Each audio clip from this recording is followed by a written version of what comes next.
Oiê, pessoal! Vou te contar hoje os meus erros, todos os erros que eu cometi quando eu comecei nas joias afetivas e de material pet aqui no Brasil. Tem erro de resina, tem erro de pelo, tem erro de ouro e prata, moldes. Olha, fica comigo que você vai entender tudinho o que eu passei lá no meu começo, os erros que eu cometi e principalmente você vai poder não cometer esses erros, porque eu já vou te ensinar a não errar como eu errei. Hello, babies! Bem-vindas à sexta live de aquecimento da jornada Eternizando Pet em Joias. Vocês sabem que é uma jornada de 3 aulas especiais e completas que vão começar no dia 12 de dezembro, onde eu vou te ensinar o caminho para você faturar mais de 3 mil por mês com joias afetivas de material pet em casa. Beleza? Nessa semana, caso você não está inscrita, vamos lá, caso você não está inscrita, YouTube, Facebook tem link aqui embaixo do meu vídeo, só se inscrever gratuitamente.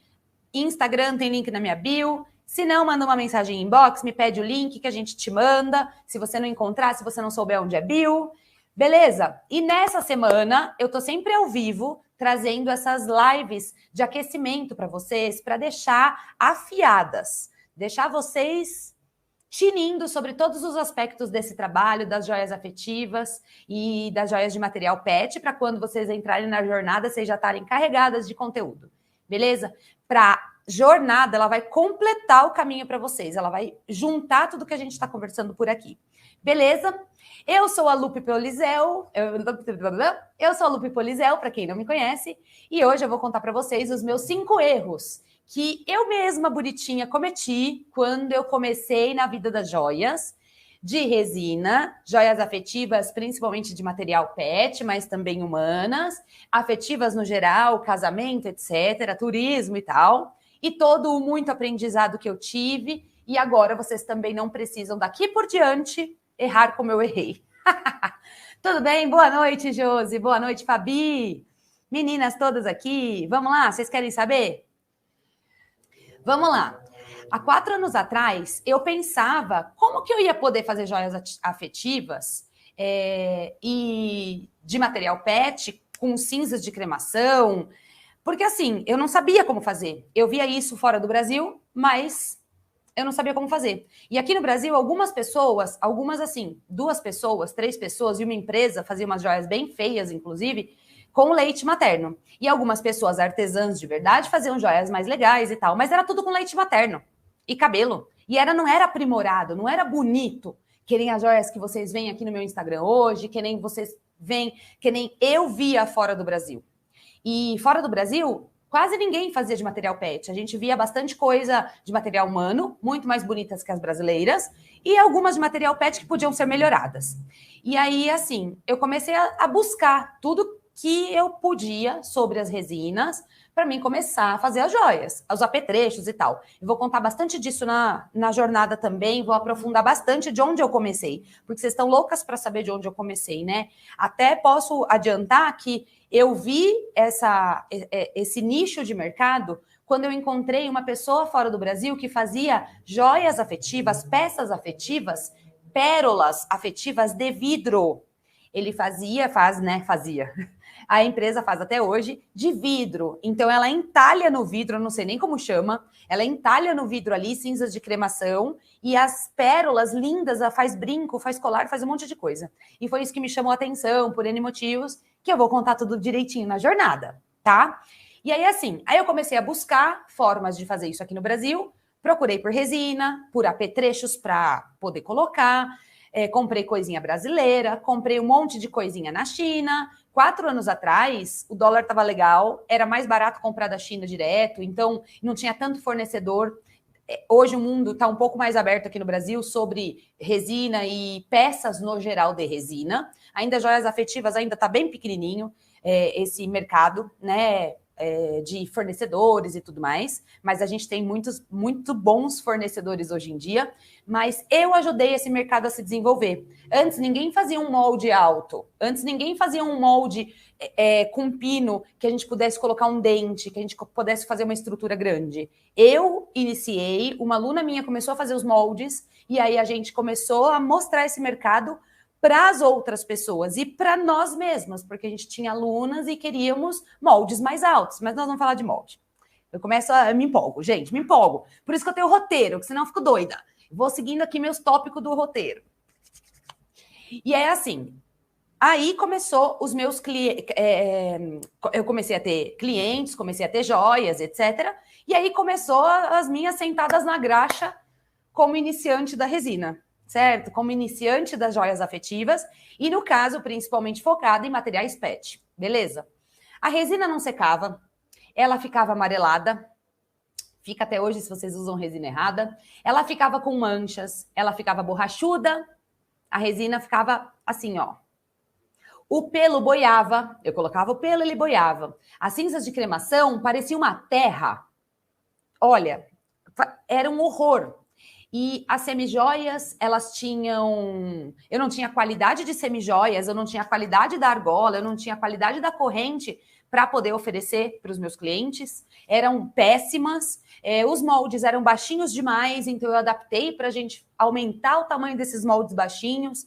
Então, assim, eu vou te contar um monte desses obstáculos hoje e quem sabe eu possa te ajudar a não passar por isso. Primeiro erro, né? O meu primeiro maior erro e maior obstáculo. Na verdade, não foi maior erro. Foi o primeiro obstáculo, assim, ruim para mim, foi escolher a resina certa para fazer as joias. Por que escolher a resina certa para fazer as joias? Porque existe resina certa, sim, para fazer joias afetivas e existem diferenciações entre resina para fazer algumas peças ou outras. E aí o que acontece? No primeiro curso que eu fiz de fora do Brasil, fodástico, um daqueles que eu paguei em libras. Converte aí o real em libras para vocês verem quanto custa caro.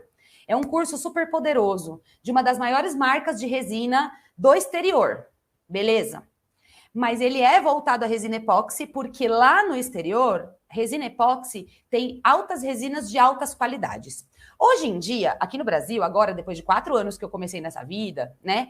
Aqui no Brasil, a gente tem cada dia mais um desenvolvimento de uma resina para artesanato melhor, sendo das epóxis, falando da epóxi, tá? Melhor de transparência, melhor de qualidade, mas ela ainda não é a melhor das melhores para a gente mexer com joias afetivas.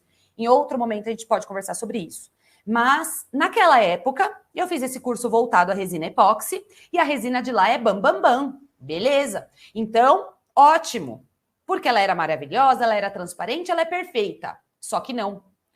O que rolou aqui é que na nossa resina brasileira não tinha, por mais que tinha uma epóxi com proteção UV, não tinha epóxi fodástica, linda, maravilhosa, transparente, parecendo vidro, com uma super proteção UV, belezinha.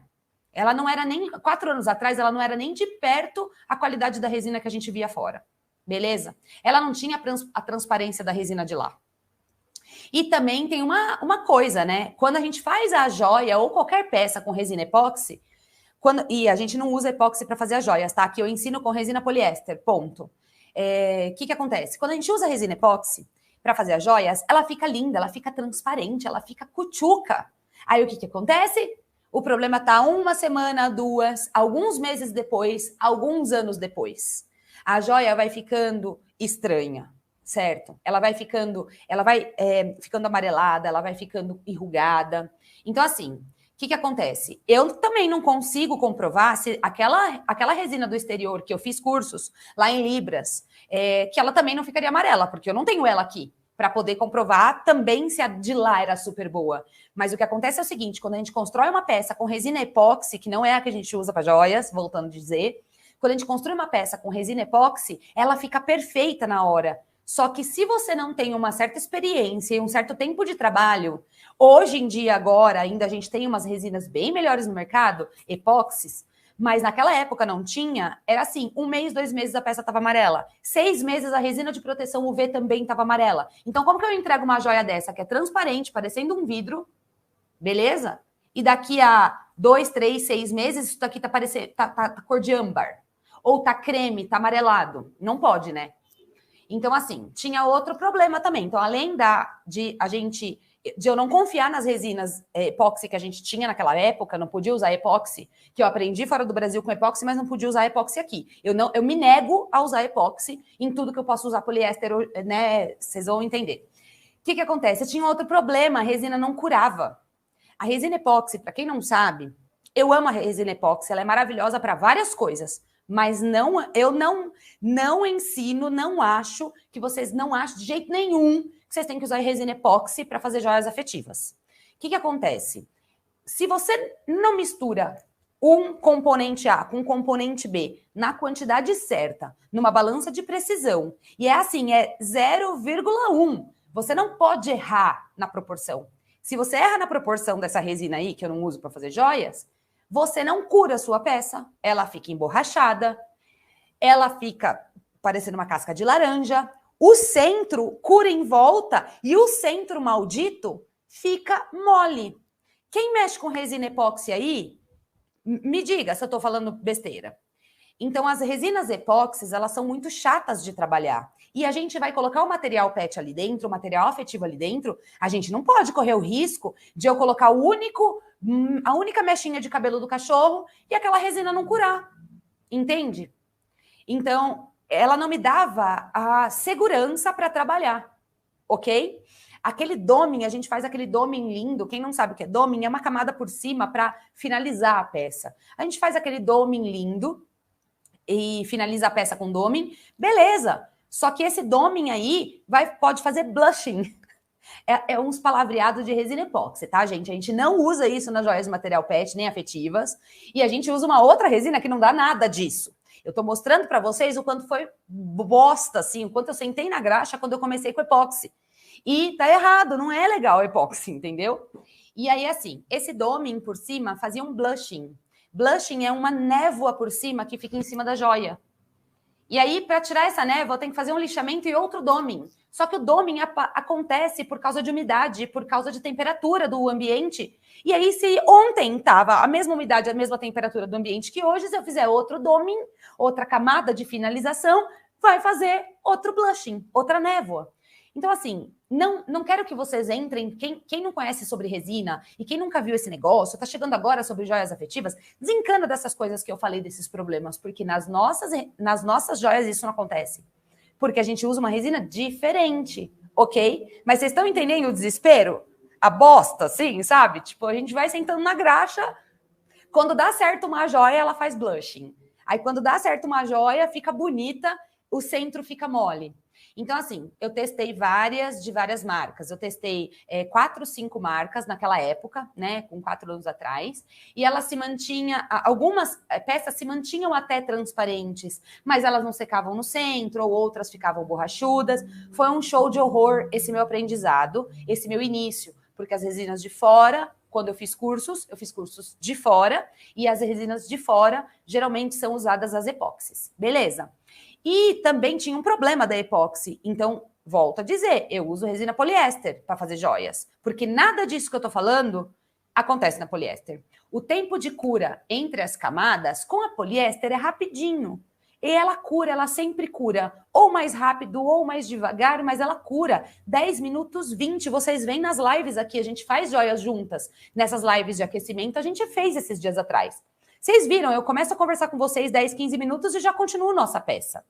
Com a resina epóxi que eu aprendi lá de fora, não. Demora 4 a 12 horas uma camada. A joia é feita de 3, 4, 5 camadas. Vocês viram isso acontecendo nas aulas, aqui nas lives. Então, imagina, eu não tenho como ficar 12 horas... Imagina, uma joia de 4 camadas. Vamos lá. Uma joia de base branca, por exemplo. Uma joia dessa. Implante de leite materno com 2 pezinhos, ok? Deixa eu ver se o YouTube tá me vendo aqui o implante. Beleza, tá me vendo. Ó, imagina comigo. Uma camada de base transparente, o implante dos pezinhos, numa outra camada o cabelo, porque como o cabelo é clarinho e essa joia é transparente, o cabelo quase nem aparece, mas tem uma mecha de cabelo e o glitter e a última camada. Então, primeira camada, pezinhos, segunda camada, cabelo e glitter, terceira camada, e quarta camada para terminar, para finalizar. Isso daqui são 4 camadas. Se eu demorar a esperar 12 horas, são 4 dias para mim fazer essa joia, porque eu não vou ficar na madrugada fazendo, ok? Então, você imagina, o molde fica preso por 4 dias. Coisa que eu tinha 35 pedidos para fazer por semana e eu não podia ficar com molde de coração, que eu tinha 8 para fazer naquela semana. Eu ia ter que ter 8 moldes de coração só para dar conta. E se entrasse mais 2, eu não conseguia fazer. Então, assim, gente, a resina epóxi era um show de horror para mim no início. Hoje a gente trabalha com epóxi, eu ainda trabalho com epóxi tranquilamente, mas hoje é muito mais fácil, a gente tem resinas melhores em transparência, mas não para fazer joias afetivas que você quer que seja um vidro, que nem essa. Você quer que seja um vidro? Não me use epóxi. Você quer que seja um vidro a parte de cima? Você quer que de longe você veja o material PET assim, ó? Depois de 3 anos, Fê, essa joia, gente, tem 3 anos, tá? E ela é creme assim mesmo, porque ela é creme. Eu fiz o fundinho dela creme, não é branca, tá? Ela é creme, não é a resina que amarelou. Você quer a joia assim, ó, de longe, vocês conseguindo ver os materiais aqui dentro? Então tá, é resina poliéster que a gente usa. Então, naquela época, eu percebi que não dava para continuar com epóxi. E aí foi quando eu fui me desenvolver com a resina poliéster. Por quê? Porque não tinha cursos disso. E esse foi o meu segundo capote, beleza? Aí eu fui atrás de resina poliéster, conversei com os donos das marcas de resina. Resina poliéster é pouco usada em artesanato, hoje é muito usada, porque eu comecei principalmente eu liderei esse mercado com a resina poliéster. Há 4 anos atrás, ninguém falava de resina poliéster para fazer joias, era sempre epóxi, epóxi, epóxi. E aí o que acontece? Eu fui atrás de descobrir como fazia camadas, como fazia poucas gramas, como a gente fazia curar direitinho, como que a gente podia fazer para fazer uma pirâmide, uma peça grande. E aí começou o meu segundo capote. Falei, legal, percebi que a resina poliéster, que é a que eu uso hoje em dia, era ideal para esse brilho, essa transparência. A viscosidade, ela era líquida, que é a baixa viscosidade que a gente usa. A baixa viscosidade parece álcool. Ela é líquida, ela é quase água, né? Não é tanto que nem álcool e água, mas ela é muito gostosa. Não fazia bolhas no meio dos pelinhos. A resina entrava no meio dos pelinhos, dos cabelos, no meio dos implantes. Ok, amei. Eu quero a resina poliéster para mim. Beleza. Certo, certo. Mais ou menos. Por quê? Porque eu tinha aprendido a fazer um tal de doming com a resina epóxi. Não tinha curso de poliéster aqui no Brasil, gente. Eu fui a primeira a fazer joias no Brasil com resina poliéster. E ensinar joias no Brasil com resina poliéster. Beleza? Aí o que acontece? Eu tinha aprendido, há 4 anos atrás, lá nos primeiros cursos, lá, a fazer um doming, que era aquela camada por cima para finalizar. Só que a resina poliéster não dá para finalizar com doming. A gente precisa fazer acabamento de resina poliéster. E é passar em algumas lixas e fazer um polimento. Ok, a resina fica assim, linda, maravilhosa, brilhante, depois de anos e anos e anos, ó. Tá? Ok. Tudo bem, não tem problema para mim fazer acabamento. Custa 5 vezes mais barato que epóxi, era tudo de bom, ela cura rápido. A gente tem a segurança de colocar o material ali e não vai perder o material, porque o negócio não vai curar. Lindo. Então vamos fazer esse acabamento. Ok. E aí alguém me ensinou a fazer acabamento? Não. Sabe o que aconteceu? Eu fui nos tiozão de pintura automotiva, descobri como que fazia acabamento, na pintura automotiva. Aí eu descobri máquinas que eles usavam para as pinturas automotivas para mim tentar entender que tipo de lixas que eles usavam. Aí eu ia num tiozão que usava lixa d'água. Aí eu ia no outro tiozão que usava outro tipo de lixa. Aí eu ia num que usava um disco de pano para polir. Aí eu ia outro que usava um tipo de flanela diferente. Gente, foi entra e sai, um teste, testa daqui, testa dali. Meu pai me ajudou muito nessa época, porque ele tem bastante experiência com esse tipo de coisa, assim, coisas ferramentísticas, né?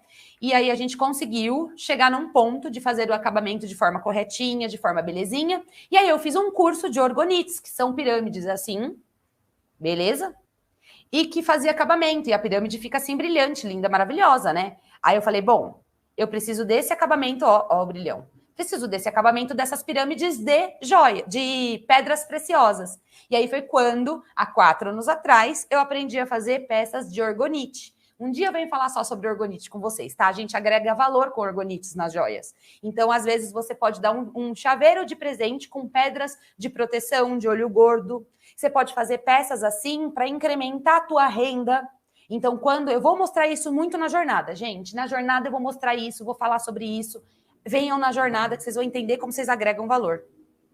E aí foi quando eu aprendi, desenvolvi, modifiquei um monte de coisas para fazer acabamento em peça pequena, porque a gente aprende numa peçona grande, aí a gente aprende... Ó, quer ver uma peçona grande?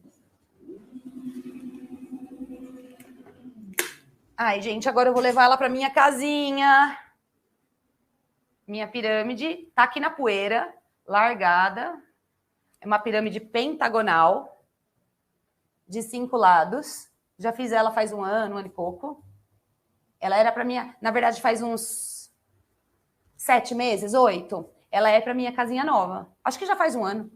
Agora ela vai para a água de Santa Bárbara na próxima ida. Isso é um orgonite, é uma pirâmide que filtra todos os... Eu vou vir falar de orgonite aí para vocês, mas apareceu na jornada que vocês vão aprender a ganhar dinheiro com isso também. E aí, assim, ó, o que acontece? Eu comecei a estudar sobre esse mundo de resina poliéster, mas ninguém ensinava, até eu chegar nesse mundo, ninguém ensinava tudo voltado à resina poliéster. Quais são os cuidados, quais são os usos, quais os tipos de acabamento, o que a gente pode fazer as joias, se a gente pode colocar pedra, cabelo, pelo, flores. Ninguém ensinava, ninguém fazia. E, principalmente, os materiais PET, a gente não tinha ninguém para falar sobre isso, né? E aí, foi isso que eu aprendi. Aí eu calejei muito e hoje eu cheguei nos acabamentos que a gente tem. Hoje eu tenho 5 tipos de acabamentos para ensinar. Hoje, quem ensina qualquer coisa de poliéster nesse Brasil, meus amores, aprendeu comigo, ok? Porque ninguém ensinava quando...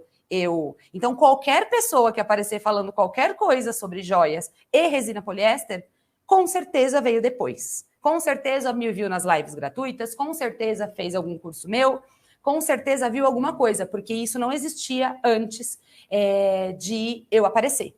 Só em peças grandes, peças diferentes, peças orgonites, umas coisas diferentes, ok? Então, assim, ó, aí foi o meu segundo tombo. Desenvolver, juntando tudo que eu tinha visto, como fazer uma joia com resina poliéster e a fazer acabamento dela, tá? Então, foi fácil desenvolver o acabamento depois que eu aprendi tudo que eu tinha que aprender. Aí, eu também passei por um outro obstáculo dentro desse, que foi desenvolver um acabamento de máquina. Porque vocês, quando começam a fazer acabamento nas joias, vocês fazem com acabamento manual, com lixa. Não tem nenhuma lixa aqui perto de mim agora. Mas é uma lixa... Ah, tem.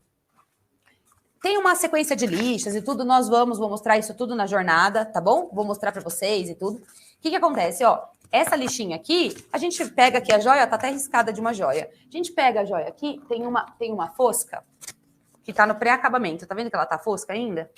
Aí a gente pega e lixa aqui com uma sequência de lixas, com água, etc. Beleza? O que acontece? Eu tava fazendo 15 a 20 joias por semana e não tava sendo útil eu ficar fazendo acabamento manual. 15 a 20 joias por semana, gente, significava 150 vezes 15. 147, que era o valor da minha joia. 147 vezes 15. Eu tava ganhando R$ 2.200 por mês e eu tinha, por semana, e eu tinha que, no mínimo, conseguir trabalhar um pouco menos esforço. E aí foi quando eu desenvolvi o acabamento de furadeira, certo? Então, eu comprei minha politriz, né, que roda assim, aí depois eu fiz a furadeira, tinha treme-treme, a gente adaptou, cada parte da joia eu fazia de um jeito, até que eu consegui desenvolver os meus 5 acabamentos. 5 acabamentos de tipos diferentes. Então, hoje em dia, minhas meninas, elas têm acesso a 5 tipos de acabamento. Todo mundo começa pelo manual e tem que começar, porque é Baratex, beleza? Quando você começa a crescer, aí você pula para uma das máquinas, escolhe uma delas, assiste todas as aulas e entende como é, escolhe uma delas e vai para mais rapidez, não é qualidade. Nossas mãos fazem com tanta qualidade quanto a máquina, só que a máquina é mais ligeiro. Beleza? Então, beleza. Consegui fazer acabamento nas nossas joias. Bom, legal. Aí veio o terceiro tombo. Começou a chegar um monte de pelo de tudo quanto é tipo para mim fazer joia. Eu mesmo sendo veterinária, eu nunca tinha testado tantas raças, tantos pelos, tantas texturas. Porque enquanto eu ainda não fazia joias para venda como memórias de 4 patas, eu ainda era vet e ainda dava uns presentes e estava nos meus testes, eu tenho ali uma gama de clientes na clínica que eu quis dar um presente ou outro. E só ali um pouquinho. De repente começou a chegar pelo de umas raças diferentes que eu nunca tinha visto na vida, pelo de raças que eu só tinha visto, ouvido falar, mas pessoalmente nunca tinha pego, nunca tinha feito joia com esses pelos. E aí, meu terceiro erro foi imaginar que todos os pelos iriam ficar ótimos na resina, se comportar otimamente bem. Eu já tinha visto que tinha pelos que davam um pouquinho mais de trabalho, mas aí foi nessa época, quando eu abri o Memórias de Quatro Patas, quando começou a chegar aquele monte de pedido, que eu comecei a sentar um pouquinho na graxa ali no começo. Não foi bem assim, só colocar pelo dentro da joia e pronto. Foi um aprendizado diário, sabe? Cada pacote de pelo que eu abria, eu pensava assim, Jesus do céu, como que eu vou fazer esse pelo aparecer?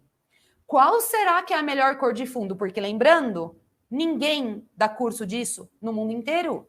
Hoje, se alguém dá, veio depois de mim. Entende? Então, assim, que cor de pelo que a gente usa? Que cor de fundo que eu uso para esse material? Não sei. Como que eu vou fazer esse pelo aparecer? Não sei.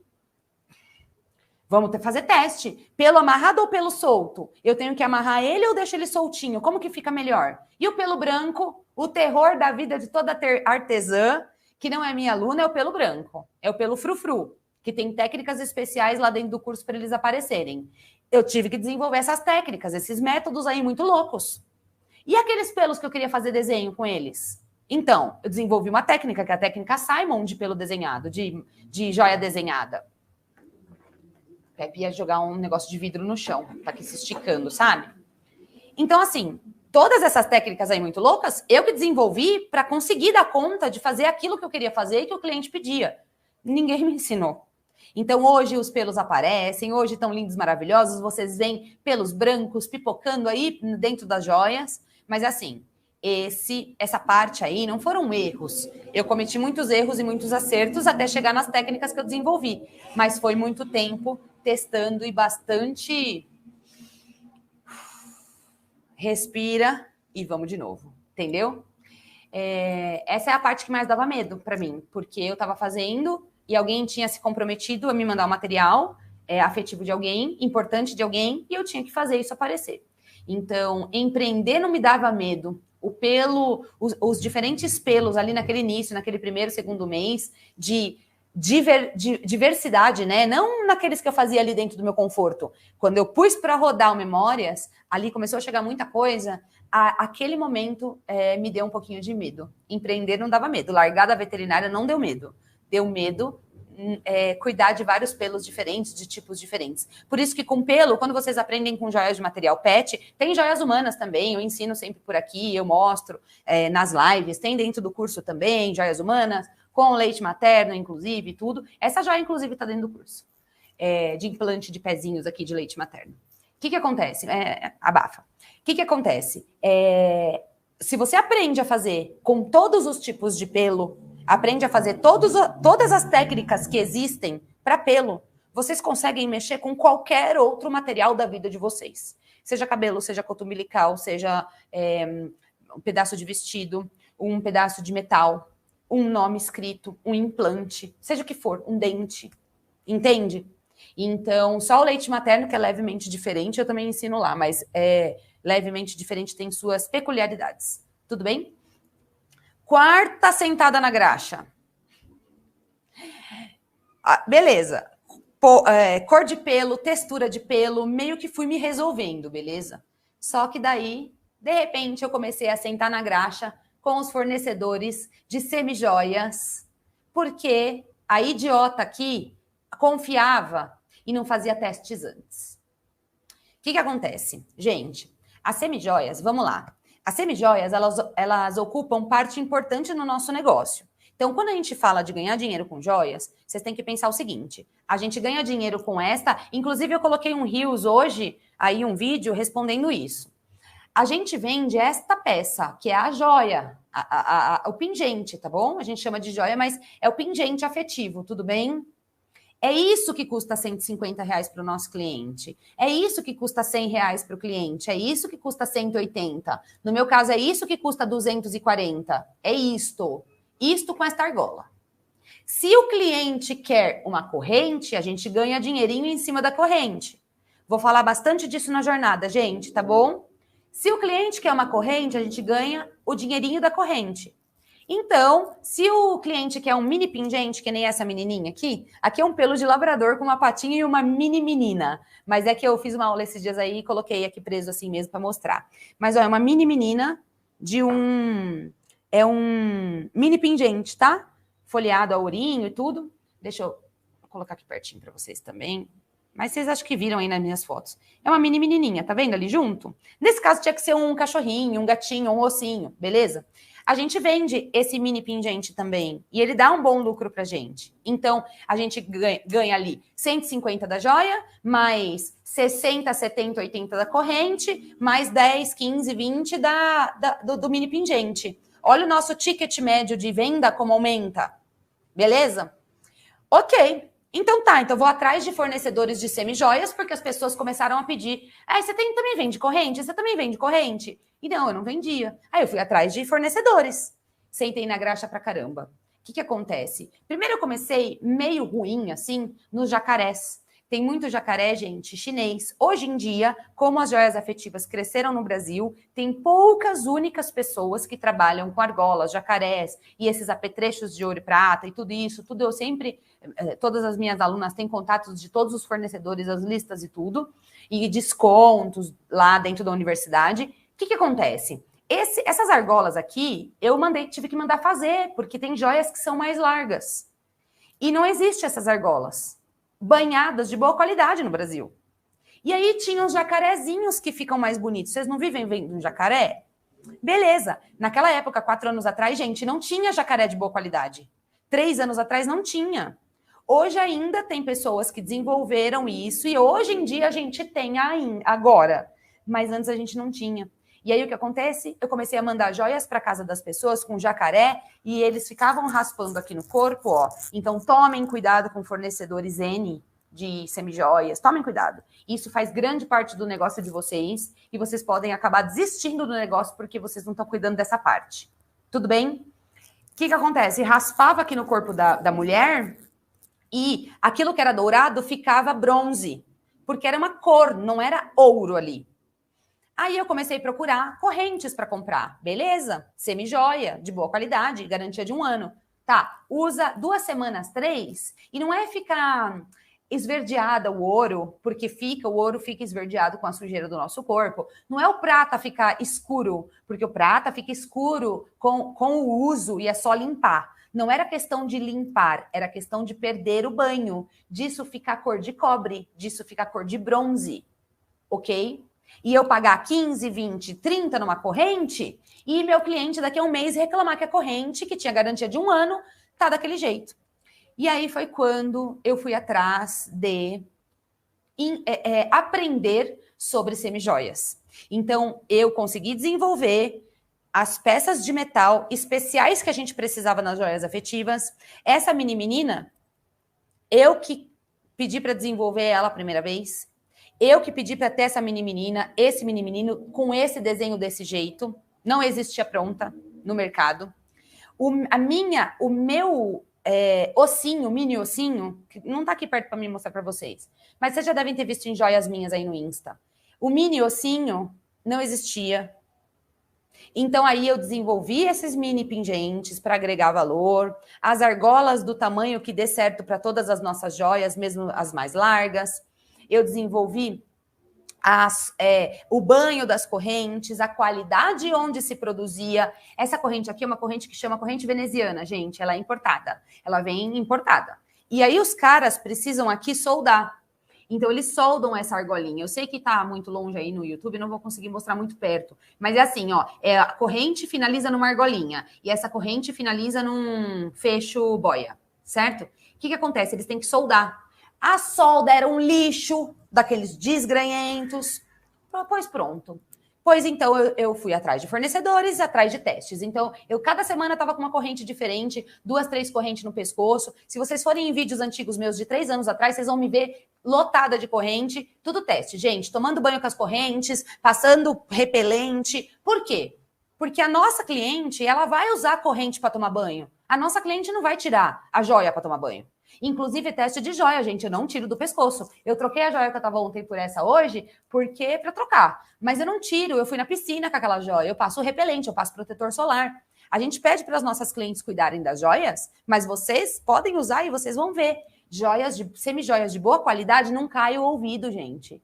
Isso daqui é um brinco que eu fiz com o cabelinho da Laís, tá? Então, ó. Difícil, né? De foco. Ah, já sei, gente. Pera. Não fica tão clarinho, mas pelo menos foca melhor, tá bom? É um pigmento camaleão e é um brinco que eu fiz com o cabelinho dela. Ele é vazado por trás, tá vendo? E é um brinco. Tá todo crequento, porque eu não tiro ele do ouvido. E tá lindo. E eu sou, peraí, agora eu vou mostrar pro YouTube. E eu sou aquela pessoa que cai a orelha quando eu uso uma semi-joia boqueta. Vocês também são assim? Quem daí? Vai, enquanto eu mostro pro Facebook e pro YouTube, vocês me respondem aí. Ó, eu sou aquela pessoa, ó lá que lindo. Cabelinho da Laís, um pouquinho de brilho. Ele é meio translúcido. E quando tá na orelha não parece. E ele é um pigmento camaleão. Ele fica meio fruta-cor. Ah, tá difícil de mostrar, gente. Meus dedos pretos, mexi na terra hoje. Beleza? Isso daqui não cai a orelha, tá? Por quê? Porque é uma peça de boa qualidade, a matriz é de boa qualidade, o bruto é de boa qualidade, todo o processo é de boa qualidade, não tem as toxinas muito loucas, é isso. Então eu consegui, eu paguei por cursos para aprender como é esse universo de ourivesaria, ouro e prata, essa parte toda, e aí eu aprendi a fazer minhas próprias joias. Só que isso, sabe o que me deu? Bom, me deu um aprendizado de uma corrente que eu pagava prata, folheada prata, que eu tinha que comprar 10 para pagar R$20 em cada uma, eu comecei a pagar R$4, R$5. Só que numa folheação que eu paguei para fazer, que eu sabia quanto estava, que eu conseguia fazer o teste, que eu mandei analisar, que eu tenho garantia do que eu estou mandando para minha cliente, e que custa R$4 em vez de 20. Só que a gente vende por 50 da mesma forma. Uma corrente dessa se vende tranquilamente para a nossa cliente, uma corrente prata, por 40, 45, R$50. Na qualidade, não é a qualidade, eu não posso falar aqui nas redes. Eu sou super alérgica por causa do níquel. Topzera, Solange, se eu te mandar um brinco, você vai ficar incrédula, falando assim, caramba, então eu posso usar semi-joia, só que se for semi-joia de qualidade. O problema grande é que eu tinha medo, né, de fazer qualquer brinco, qualquer coisa. E aí eu consegui desenvolver tudo isso para que seja de qualidade. Eu não posso falar aqui marcas e tudo, mas vocês sabem. Sabe marconas de semi-joias? Marcona de semi-joia, grandona, que as mulheres chegam, que tem milhões e milhões e milhões e milhões e milhões de revendedoras. Beleza. Quando você encontrar uma marcona aí na frente, aquelas marcona, mesmo marcona, tá? Quando você encontrar alguém que vende as marconas, pergunta, quanto que é o milésimo do banho? Eu duvido que ela vai te falar, porque ela não sabe. E geralmente é muito baixo o milésimo de banho. E aí, assim, pode até ser que tenha um banho de ouro ali. Às vezes tem, né? Nessas marconas deve ter. Mas um pouco que você usa, um pouco que desgasta, já chega nesse níquel aí que tá falando. Já chega nesse... É isso mesmo, Solange, Amorim, acertou. Já chega nessa base, que é uma base de um material que é alergeno para o nosso corpo. Não se pode usar mais níquel para banho, já faz muito tempo. Então, pronto. Desenvolvi as minhas semi-joias. Ganhamos dinheiro com isso. Então, eu e minhas alunas, a gente ganha dinheiro com isso, certo? Porque daí a gente agrega valor. Em vez de custar 20, 30, 40, uma corrente dessa, para você revender para tua cliente por 60, 70 e ganhar 20 conto só, não, você já está ganhando quase limpo 50 conto. Quase limpo, assim, na prata, praticamente R$40 limpo. Então, pensa, você já vendeu a joia... A joia afetiva por 150, por 100, vamos lá. Vocês estão começando hoje, por R$100. Vendeu a joia por 100 e vendeu a corrente por 50. Vocês estão ganhando 40, 35 já de lucro só por vender junto. E sem explorar, ok? Porque as marconas, uma corrente dessa veneziana de 45 centímetros não custa só isso, tá, gente? ok? E não chega nem perto da qualidade. Quando é ouro é mais caro, um pouquinho, porque o banho de ouro é mais caro, mas mesmo assim, vocês vão ter um super lucro em cima, tipo R$50 de lucro numa corrente que você vai vender a 65, 70. Tudo bem? Beleza, meus amores? Então, essa parte aí, resolvi. Isso foram meses, gente, vocês não têm noção. Eu tive, acho que, umas 5 devoluções de peças por causa de má qualidade de jacaré. Eu tive umas 10 clientes, né, na vida toda, porque logo eu comecei a usar as argolas, né? Umas 10 clientes na vida toda que abriram o jacaré e perderam a joia. E aí, algumas delas tinham material aqui, então eu refiz e dei de presente, porque, poxa vida, cara, eu não sabia que o jacaré abria. O jacaré é muito mais fraquinho do que vocês imaginam. Inclusive, aquele jacaré que você fecha com a mão, do mesmo jeito que você fecha com a mão, a criança faz assim, ó. Ela abre. Tá vendo aqui? Ó.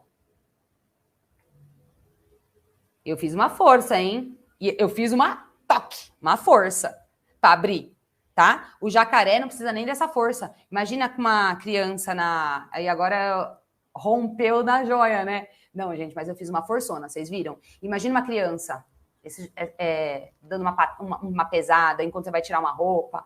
Beleza? Acho que a argola tava aberta. Porque não é para acontecer isso. É verdade, abre mesmo. É verdade, não é, Beth? E meninas, podem falar aí, não é? Não abre nossas argolas de jeito nenhum. Elas são resistentes, tá? Não vou fazer mais forte, não. Mas, ó. Tá? É que tava bem no lugarzinho e essa joia tava parada. Eu nem fechei a argola dela direito.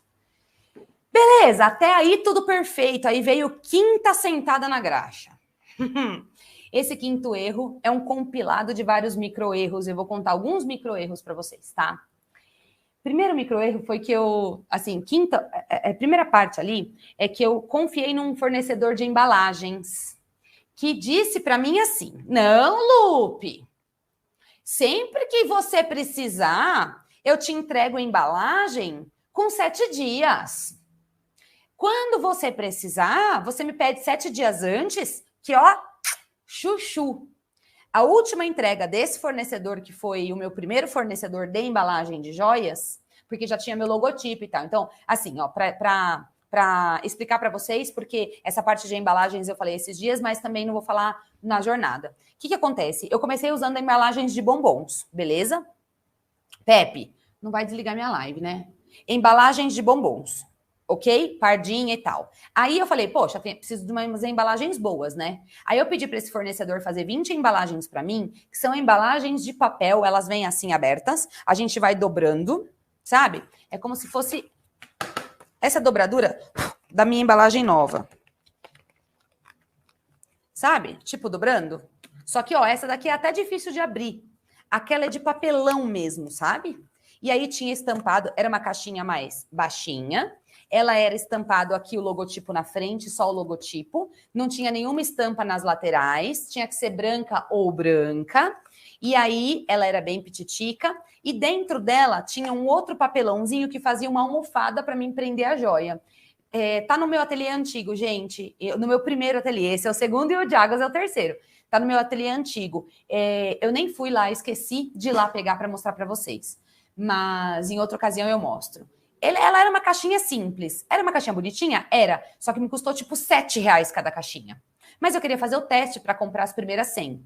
Então eu pedi 20 para ele. 5 dias estava aqui em casa 20 caixas. Ok, gostei, deu certo.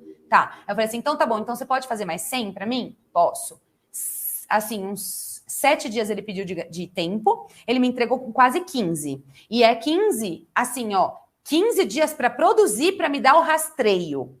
Então, chegou depois de 20 dias para mim. Já achei estranho, já reclamei. Ele falou que era 7 para produzir. Aí, o que aconteceu? Quando eu estava quase acabando as primeiras 100 caixas, eu pedi de novo para ele. Sabe quanto tempo demorou, gente? 50 dias. Teve cliente minha que eu falei assim, olha, é o seguinte, eu só não te mandei sua joia por causa da caixa.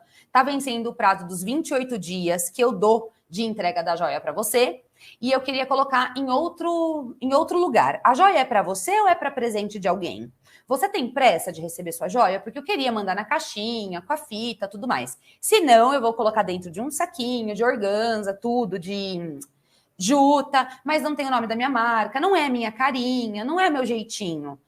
Muitas delas falaram, não, Lupe, espera chegar a caixa e você me manda com a caixa bonitinho. Outras falaram, não, eu gostaria de receber logo. Então tá bom, então eu me adaptei com caixa de bombom de novo e com saquinho de tecido e foi. Aí eu falei, não posso falar o que eu falei. Não, na verdade eu não posso falar o que eu pensei, para ele enfiar as caixas dele onde ele quisesse. Aí eu fui atrás de uma empresa. Então hoje eu uso uma empresa grande que me faz essas caixas. Dá para fazer 20 caixas, 10 caixas, 50 caixas, 1000 caixas. Quanto mais caixas a gente faz, mais barato fica. E aí assistam a live de aquecimento sobre embalagens, ok? E aí o que acontece? Hoje em dia, eles me entregam em tipo 4 dias, 3 dias, 7 dias. Eu desenvolvi a minha caixinha e custa R$3, R$2,90 cada uma, porque toda vez eu compro de 100, de 200 de uma vez. Ok? Então, primeira coisa, um desses micro erros foi sentar na graxa de acreditar em fornecedor, no fornecedor de embalagem. Tudo bem? Ele não...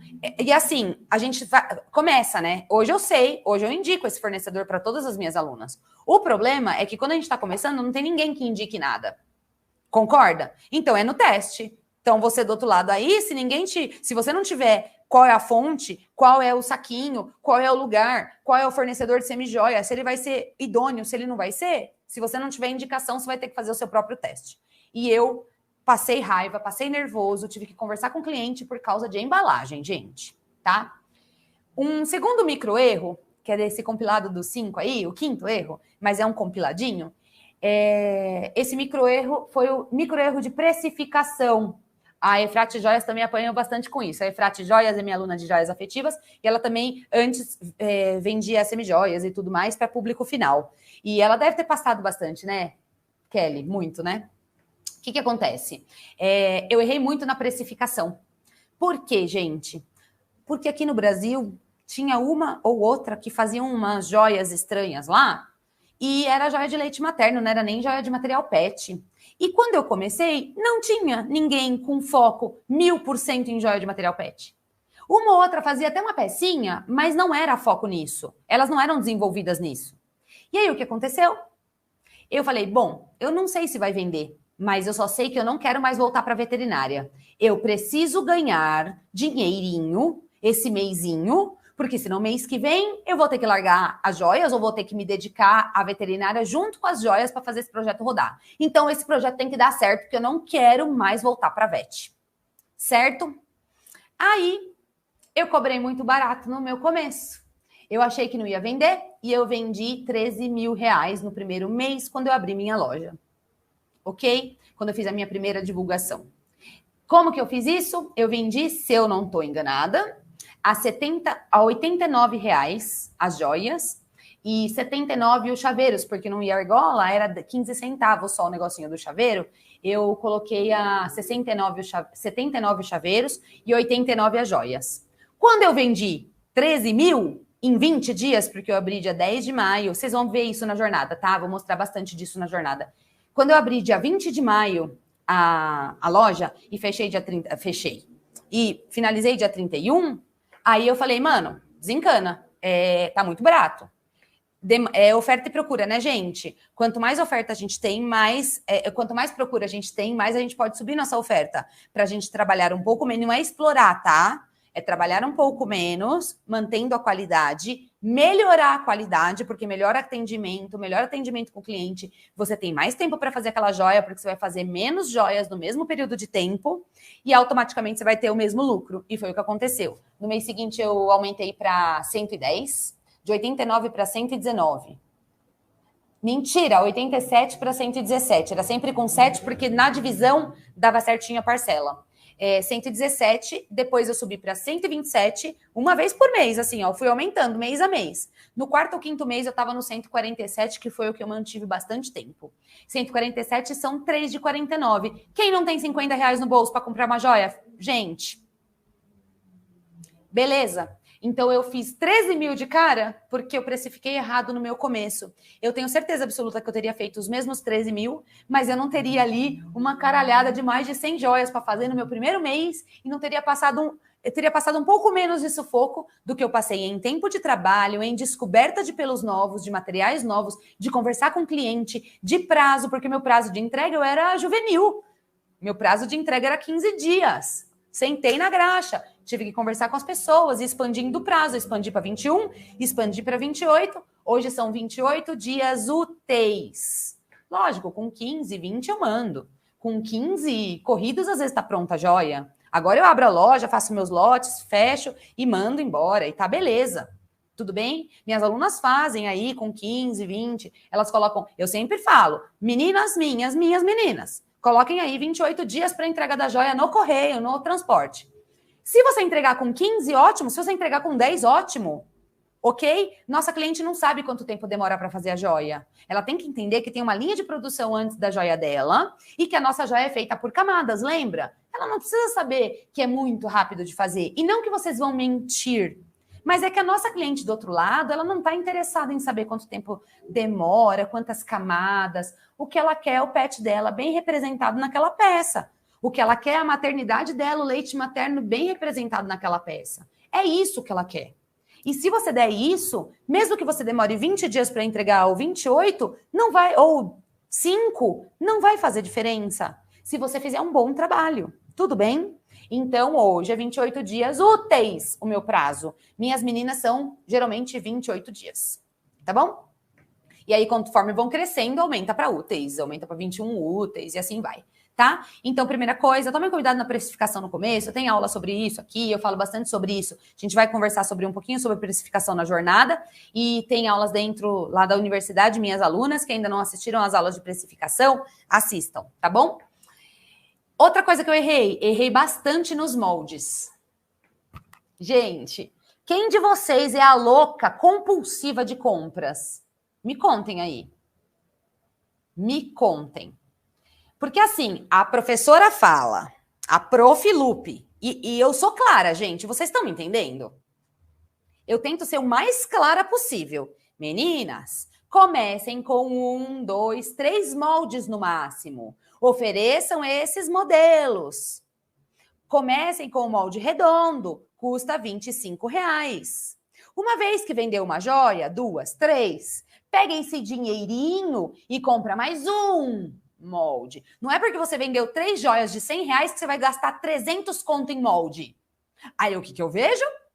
A Andréia Spinella tá falando, a Cláudia Florencio, a ateliê da Bibi não foi nessa, mas outras 2 meninas já falaram aqui. Eu.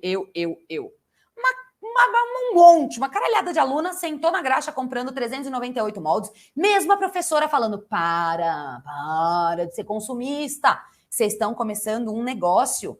É a mesma coisa que vocês estarem começando uma empresa de frete, ok? Então pensa, vocês são donas lá bonitonas, toque de sapatinho, de terninho, de uma empresa de transporte.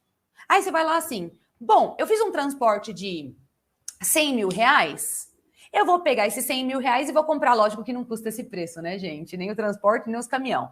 Vou comprar 5 caminhões de 20 mil. Tá, compra, você pega daqui, dá ali, compra 5 caminhões de 20 mil e fica todo bonito olhando pro teu pátio com 5 caminhões lindos, sem nenhum transporte de mais 100 mil para você fazer com cada um daqueles caminhões. Adianta? Adianta. A não ser que vocês tenham dinheiro sobrando. Aí tudo bem. Só que esse dinheiro ele tem que ser reinvestido no seu negócio de outras formas. Quando você vender 1, 2, 3 joias, poxa, coloca uma listinha de eu quero. Eu quero no meu negócio, né? Eu quero ou eu preciso. Eu preciso de um molde coração, eu preciso de um molde assim e eu quero um molde assado. Eu preciso desse pigmento e eu quero esse outro pigmento. Beleza? Um eu quero e eu preciso. Um eu quero e eu preciso. E uma vez por mês, com a renda das joias, pega um daqueles itens, 2 itens, 3 itens no máximo e reinveste no teu próprio negócio. É assim que vocês vão fazer o negócio de vocês irem para frente. O problema é que, ó lá, meu carrinho da Shopee tá lindo. Ó lá, tô me controlando. A Ana Vilela, verdade. Por quê? Vocês não se controlam. Vocês compram um monte de molde. No meu começo, gente, eu não tava com dinheiro, eu tava largando a veterinária e eu tinha que fazer joia afetiva dar certo. Beleza? O que acontece? Eu não podia gastar com um monte de molde. Beleza. Só que eu comprei, só que não tinha ninguém para me ensinar, lembra? Eu não sabia que molde comprar. Hoje eu sei até aumentar molde da China. Vocês podem comprar molde da China que a gente aumenta o molde. Hoje eu ensino, tanto aqui um pouco, eu falo nas lives sobre molde, talvez tenha uma live sobre molde em algum momento aí, pela frente. Eu falo lá tudo bonitinho sobre molde, qual molde que você compra, como que você arruma, para as alunas tenha lá aulas de como elas aumentarem o molde da China. Só que ninguém me ensinou a fazer tudo isso. Eu não sabia que moldes eram bons. E não existiam moldes para joias afetivas no Brasil. Vocês estão entendendo essa parte? 4 anos atrás, 3 anos atrás, não tinha, quando eu comecei a trabalhar firme, não tinha empresas que faziam moldes para joias afetivas mais altos, de 1 centímetro, onde a gente consegue colocar um dente, onde a gente tem liberdade para lixar, moldes para resina poliéster, justamente, a gente não tinha. Os moldes são o mesmo, tá, gente? Resina poliéster e epóxi é o mesmo molde. Mas a epóxi a gente faz um dome, não tem um lixamento, a não ser que dê um problema, uma coisa assim. Poxa, falei no começo dessa aula, a gente usa resina poliéster por causa daquele monte de problema que a gente tem com a epóxi. E pela transparência, ponto. Resina poliéster, resina epóxi não fica assim. Fica assim na hora que você faz, não fica assim daqui a meses, tá bom? E aí o que acontece? Eu comprei moldes que eu achava que eu ia conseguir fazer acabamento. Eu comprei moldes que eu achava que dariam bom. Eu comprei moldes de modelos que a Lupe achava que ia vender, só que a pessoa do outro lado aí, nossa cliente do outro lado, não gostou. Eu não comprei moldes em excesso, mas eu comprei moldes que eu não conseguia fazer acabamento. Tudo bem? Vou falar sobre isso, vou mostrar isso na jornada para vocês também, beleza? Mas a gente depois faz qualquer dia, assim, uma aula especial sobre moldes. Não sei se antes da jornada, depois, mas eu sempre falo de moldes por aqui pelas redes, ok? Uma outra coisa, daqueles micro-erros do quinto, um micro-erro, eu errei na viscosidade da resina. Eu comprei resina de média viscosidade, de alta viscosidade, até entender que a baixa viscosidade era melhor. Comprei das 3, aí foi R$60 num galão, R$60 no outro, R$60 no outro. Ninguém tinha me ensinado que monômero de estireno diluía esses galões mais grossos. A trouxa não sabia. Aí você liga para a empresa, aí você fala com o vendedor, aí o vendedor é mais burro que você. Aí você fica puta, aí você liga na outra empresa. Vocês já passaram isso, né? Que vocês ligam lá e vocês sabem mais que o cara que está vendendo. Pois é. Aí eu descobri que a resina de baixa viscosidade era melhor. Aí, conversando com um químico, lá 4 anos atrás, com o Clóvis, conversei com ele 4 anos atrás e falei, Clóvis, você que produz os insumos, como que a gente pode fazer 3 anos atrás, mais ou menos? Como que a gente pode fazer para essa resina ficar mais flexível? Como que a gente pode fazer para essa... Aí ele fez um flexibilizante para resina, aí para a nossa resina para mim testar. Aí ele fez, aí ele falou, existe o monômero de estireno, que é o diluidor. Então, se a resina ficar um pouquinho mais grossa, você usa o monômero. Mó legal. Aí eu acertei na viscosidade da resina. Então, hoje a gente usa resina de baixa viscosidade, poliéster de baixa viscosidade. Tudo bem, gente? Ainda dá para diluir um pouquinho com o monômero ainda, tá? Resina poliéster é fácil de encontrar, lógico, ateliê. Encontrar nas lojas físicas? Não tem essa de comprar coisa na loja física. Gente, tira da cabeça comprar em lojas físicas na cidade de vocês, tudo bem? Pela internet, lindo, tá? Assiste a jornada, esteja na jornada, que lá vai ter fornecedores, lá vai ter lista de materiais, a gente vai fazer joias, a gente vai conversar sobre isso no detalhinho, tá bom? Errei por não ter balança e depois pelo tipo de balança. Então, primeiro, logicamente que eu errei bastante com a resina epóxi no começo, porque os meus cursos de fora do Brasil era com epóxi. Beleza. Aí eu errei com epóxi por não ter balança. Beleza, aprendi que eu tinha que ter balança. Tá. Fui lá no meu armário da cozinha, maior feliz e contente, saltitante, e peguei uma balança de cozinha que era a que eu tinha. E comecei a usar a balança de cozinha. Por quê? Porque epóxi não dá para usar balança de cozinha. A gente usa poliéster para fazer as joias. Com ela, tranquilo, balança de cozinha. Só que daí eu percebi que a balança de cozinha era uma bosta, aí eu fui atrás de outras coisas, aí eu fui descobrir as balanças, quais tipos tinham, aí a balança de precisão, e aí eu vi que para epóxi também, entende? Porque lá fora do Brasil, as resinas já vêm prontas. Lá fora do Brasil, elas têm componente A e B da mesma quantidade. Hoje, até no Brasil, tem aqui uma epóxi, que não é ideal para se usar com joias afetivas, que ela é 1 para 1. Então, aí fica um pouco mais fácil. Lá fora do Brasil, é muito assim. Então, aqui a gente tem a proporção certa. E aí, beleza. Certo, meus amores? Um beijo. Até logo e tchau.